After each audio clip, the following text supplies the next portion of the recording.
This video is sponsored by Incogni, more on them later. It's just another quiet morning in the city of Batam, Indonesia. Yet, as large metal pieces begin falling from the sky, crushing rooftops, its residents quickly learn that something is amiss. Only a few thousand feet above, the world's largest passenger aircraft, carrying over 400 passengers, is experiencing a dire emergency.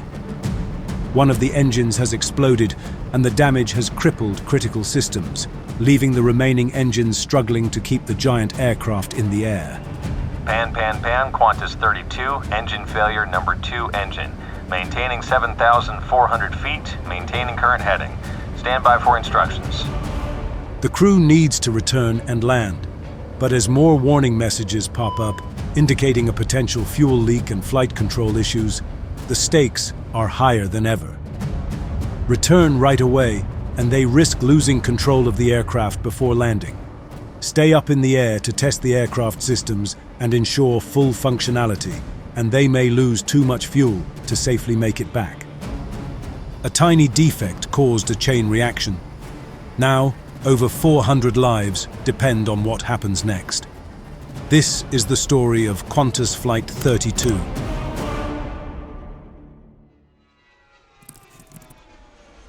It's the morning of November 4th, 2010. A Qantas Airbus A380, operating as Flight 32, is taxiing for departure at Singapore's Changi International Airport.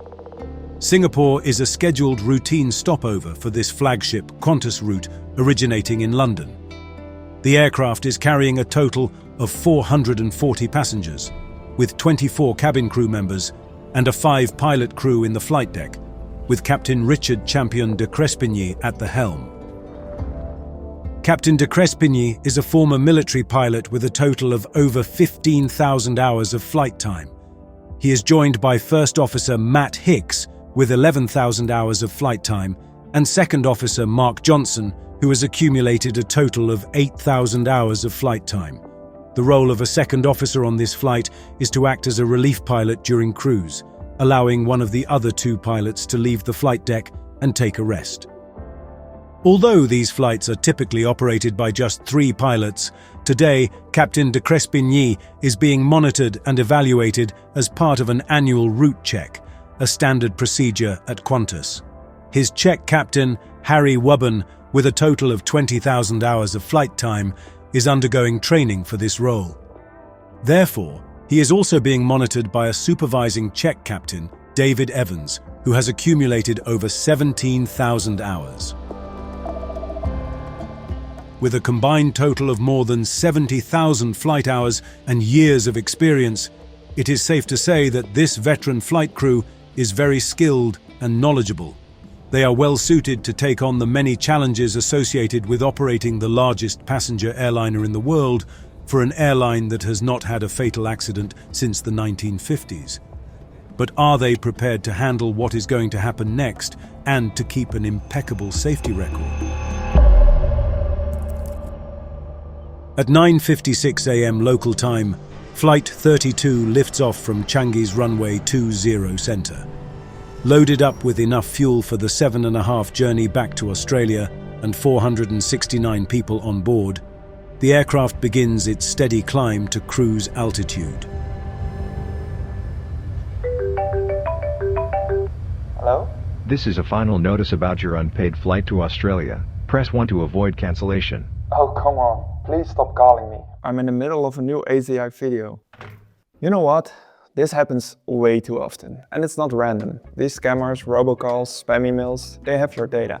Because your information is being collected, bought and sold by data brokers all over the internet. That's why I use today's sponsor, Incogni. It's a tool that finds and removes your personal data from data broker databases automatically. Using Incogni is super simple. You create an account, give permission, and they contact the data brokers on your behalf to get your data removed. They even handle the back and forth if brokers push back. And they don't just do it once. Incogni keeps monitoring and removing your data again and again, so it stays offline. So if you're tired of mystery calls, sketchy emails, or just want to keep your personal info actually personal, check out Incognito. Click the link in the description or go to incognito.com/airinvestigation and use my code to get 60% off an annual plan. There's a 30-day money-back guarantee, so it's completely risk-free to try. Now, back to the video.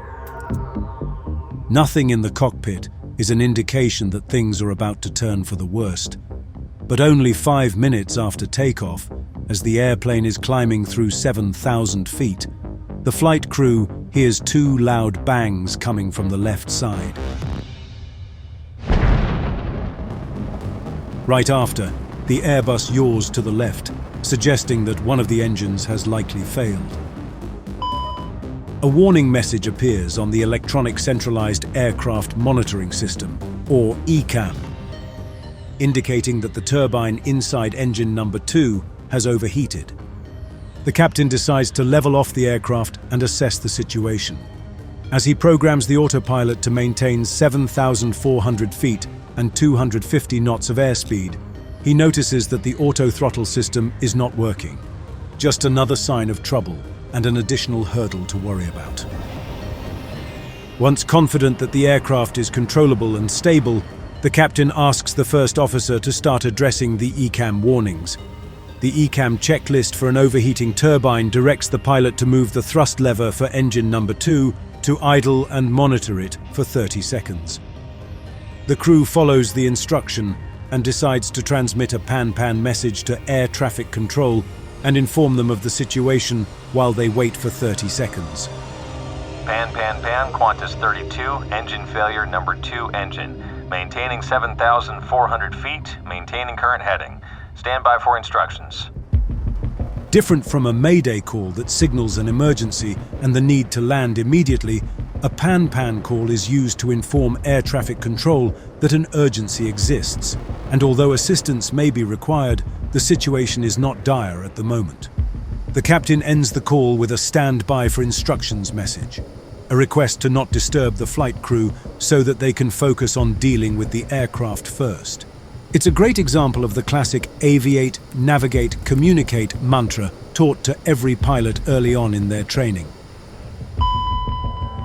Moments later, another ECAM message appears, indicating a fire in engine number 2. Within 3 seconds, the alert goes away. Considering the overheated turbine message and fearing that a fire may be developing, the pilots decide to shut down the engine and discharge fire extinguisher bottles installed inside the engine. As they try discharging the first bottle twice, they get no result.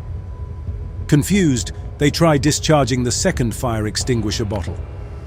After multiple attempts, the crew has no confirmation that either of the fire extinguisher bottles has been discharged.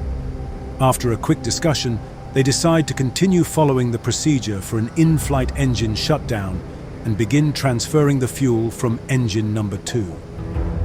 A quick look at the engine indicators shows that engine number 2 has failed. Engines 1 and 4 are running in a degraded mode, and engine number 3 is running in an alternate mode. The alternate and the degraded modes indicate that the onboard computers have stopped receiving one or multiple parameters from the engine. Although the engines are still producing power, they have to be managed by the pilots manually, as the onboard automatic systems cannot control the engines anymore. In the cabin, the passengers and the flight attendants seated on the left side of the aircraft can see that the wing has been damaged and fuel is pouring out of the fuel tank. One passenger notices a small fire inside the wing. Anxiety and fear begin to spread around the cabin as everyone prepares for the worst outcome. To get an update and share their observations, the customer service manager and other flight attendants are trying to call the flight crew using the emergency intercom function. Despite their attempts, cabin crew members get no response from the flight deck. The pilots are completely overwhelmed by a continuous inflow of ECAM messages concerning other aircraft systems and do not notice the call from the cabin. One after another, ECAM alerts pop up showing that the flight controls, fuel, electrical, braking, and hydraulic systems have also been affected in one way or another. Overall, out of 22 total systems on the aircraft, 21 are malfunctioning. a pilot's worst nightmare come true. It is becoming obvious to the captain that the situation has grown beyond the simple engine failure scenario practiced in airline pilot training. A more serious situation is at hand. Still not sure what exactly has happened, the crew must choose whether to land immediately or address the many critical failures first. It is the first of several important decisions that will have to be made during this flight. Attempting a landing in the battered aircraft may prove to be disastrous if the flight controls are severely affected, while staying up in the air with an active fuel leak creates a risk of an engine-out landing. It is a tough spot to be in as a captain. After spending some time on an internal discussion, the crew makes a determination that they have full control of the aircraft and sufficient fuel to remain airborne, while they work through dozens of ECAM messages and run the appropriate checklists. The captain makes a public announcement using the aircraft's intercom system to give the passengers an update on the situation and to let them know of their intentions to troubleshoot the failures. Ladies and gentlemen, this is your captain speaking. As you may be aware, we've experienced an issue with one of our engines shortly after departure. I want to assure you that the aircraft is stable and we have full control. We're currently working through a number of checklists with our team, and we have sufficient fuel and systems to remain airborne while we assess everything thoroughly. At this stage, there's no immediate cause for concern, and we'll keep you updated as we go. We appreciate your patience and calm. Thank you. The first officer advises air traffic control of their decision and requests directions for holding near the airport. ATC instructs Flight 32 to fly a 20 nautical mile long racetrack holding pattern just east of Changi Airport. Furthermore, they inform the crew that aircraft parts and pieces have been found on the ground. Several fragments of the turbine disc flew over Batam, Indonesia, landing on residential buildings and city streets. It was only by pure luck that nobody on the ground got hurt. As the news about aircraft pieces falling from the sky quickly spreads around the world, there is still no confirmation from official source. With so little information available, it is rumored that a Qantas super jumbo jet has crashed over Indonesia. Before we discuss further actions of the crew and the outcome of the accident, it is a good time to cover what caused engine number 2 to fail, as well as the extent of the failure, something that the crew can only guess but has no full understanding of at this point. Due to a misalignment within the machinery at the engine manufacturing plant, an oil feed stub pipe, a pipe designed to transfer oil inside the engine, was drilled unevenly, making it much thinner on one side. Over time, a fatigue crack started to develop on the thinner side of the pipe until it grew big enough to let out a significant amount of oil inside the hot engine. Due to the high operating temperature within the engine, the oil spraying out of the oil feed pipe quickly ignited and caused an internal explosion, which was strong enough to break apart one of the turbine discs.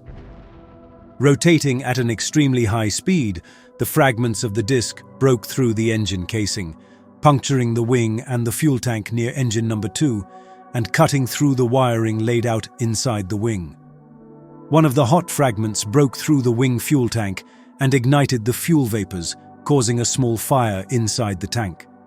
The damage to the wiring caused the loss of monitoring of the fluid level, system pressure, and reservoir air pressure of the green hydraulic system, forcing the crew to shut it down following the ECAM checklists.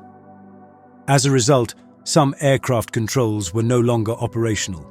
These included all wing slats, outboard ailerons on both sides, some landing gear brakes, and approximately one half of wing spoilers. Although the crew also had to shut down half of the pumps powering the second hydraulic system, it remained fully operational, and aircraft flaps, elevators, and rudders were still working properly.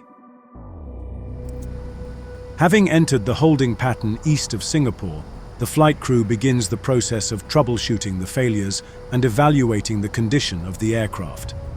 For the next hour, the pilots go through over 100 checklists that had been queued in the ECAM since the failure.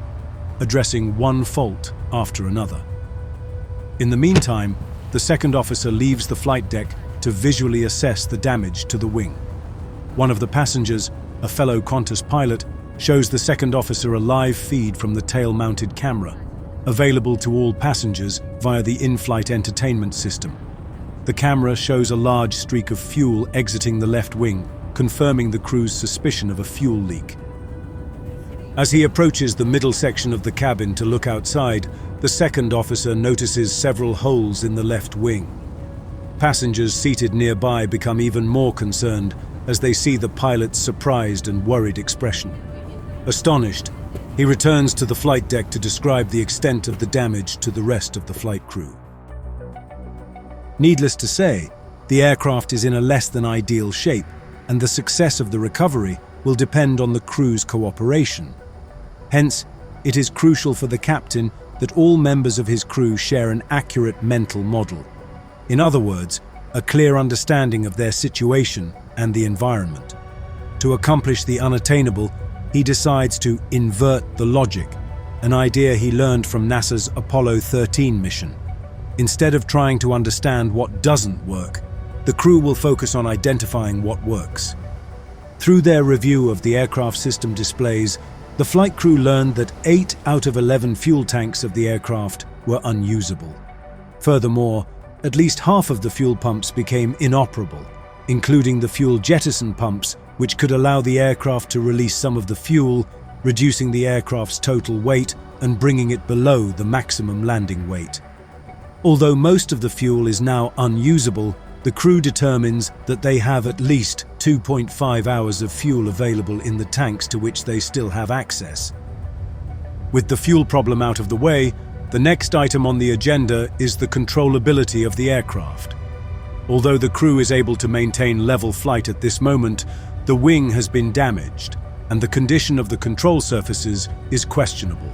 By having to shut down the green hydraulic system, and thus rendering some of the control surfaces on the wing inoperable, the crew is now facing a 65% reduction in roll control, or the ability to bank from side to side. Control malfunctions are a possibility for which military pilots train in case their aircraft gets hit by a missile or experiences a mid-air collision. Relying on his Air Force background, Captain de Crespigny decides to conduct a control check of the aircraft.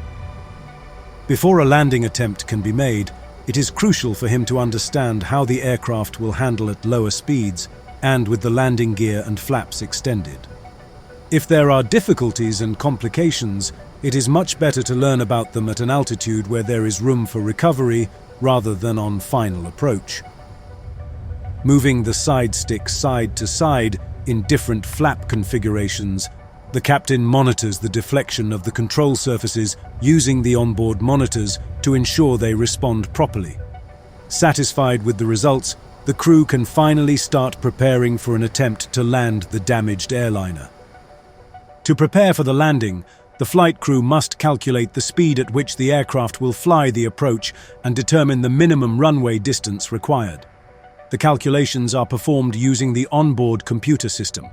After some initial difficulties, the senior check captain is finally able to calculate the landing performance and the required landing distance.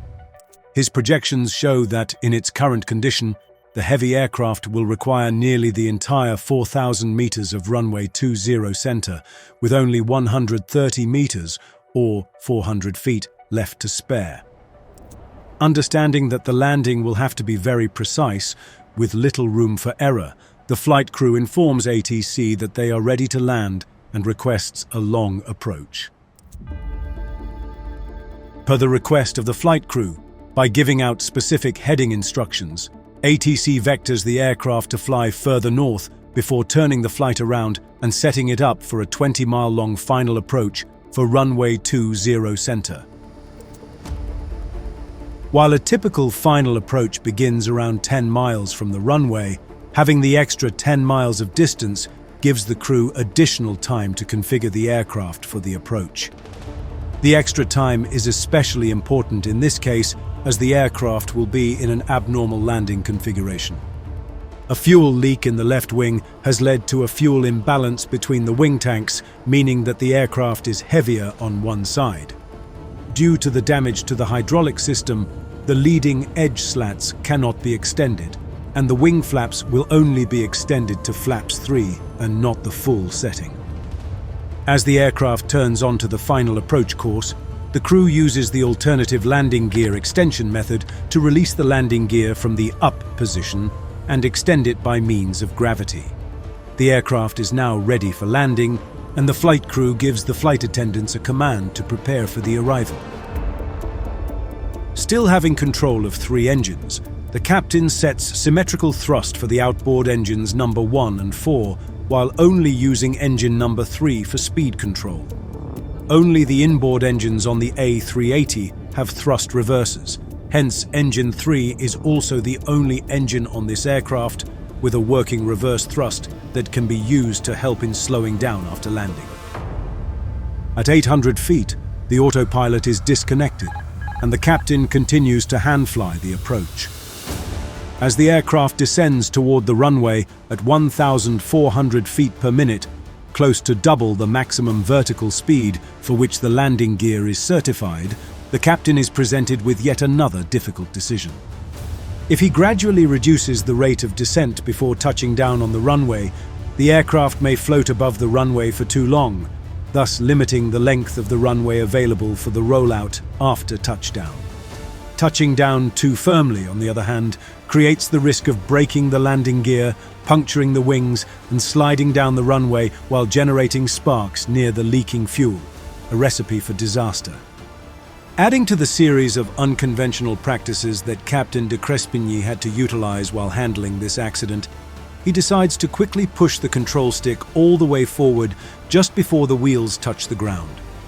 Although it may seem contrary to what a pilot should be doing in the flare, this action rotates the aircraft around its center of gravity, lifts the main landing gear, and creates an additional cushion of air that slows the aircraft's rate of descent and holds it up in the air for an additional second, minimizing the impact on the landing gear.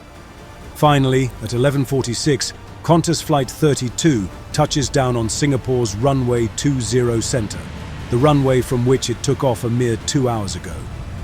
Deploying only half of the speed brakes installed and with only one working thrust reverser, the captain applies maximum braking in the hopes that he can slow the overweight giant before the runway ends. Anticipating an emergency landing, the airport management has blocked the perimeter road outside the airport to avoid any casualties on the ground in case of a runway overrun. Although this action is helpful in minimizing injuries and potential deaths, the biggest concern is the fate of 469 people inside the A380 that continues to roll down the runway, with the other end coming in very fast. Despite the reduction in braking and engine reverse capabilities, the Super Jumbo comes to a complete stop, roughly 150 meters, or just under 500 feet, from the end of runway 20 center. It is a testament to the precision and the skill with which the captain handled the aircraft. Once the aircraft came to rest, all passengers breathed out a sigh of relief and gave a loud round of applause. In the flight deck, however, the situation is still tense. As the flight crew shuts down the remaining 3 engines, they notice on the onboard information display that the temperature of the left landing gear brakes is over 900 degrees Celsius and rising. With the fuel still actively pouring out of the left wing tank, there is a growing risk of a fire and an explosion. To prevent disaster, the flight crew contacts emergency services already on standby and requests firefighting foam to cover the fuel leak and landing gear. The fire brigade responds with a request to shut down engine number 1. In confusion, the crew verifies that all engine switches have been turned to the off position. Yet, once the captain looks out the window to his left, he notices that engine 1 is still running. Attempting other emergency shutdown procedures has no impact, and the engine continues operating. It appears as though the engine and its wiring have been entirely disconnected from the rest of the aircraft. Knowing that the fire crew has covered the fuel leak with foam and poured water over the brakes to cool them down, the captain assesses that the risk of explosion is reduced and there is no need for evacuation. Shortly thereafter, passengers begin disembarking using the airstairs provided by the airport. While the passengers vacate the aircraft, the flight crew continues making attempts to shut down the last working engine, including pulling circuit breakers to cut off electrical supply to various aircraft systems and reconfiguring the fuel system in an attempt to stop the supply of fuel to the engine. Nothing proves to be a success, and the ultimate decision is made to drown the engine in foam and water by continuously spraying it into the engine. More than 3 hours after landing, at 2:53 p.m., the last running engine on Flight 32 is finally shut down. Crisis averted.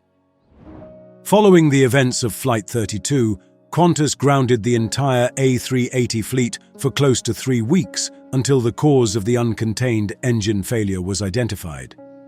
Fearing that other aircraft may have been affected, Rolls-Royce, the engine manufacturer, instructed all operators to inspect engine turbines for evidence of oil leaks before the next flight was completed. Furthermore, a long-term solution proposed by Rolls-Royce included a software update with the addition of an intermediate pressure turbine overspeed protection system designed to monitor the speed of the turbine disk and shut down the engine before the critical speed is reached.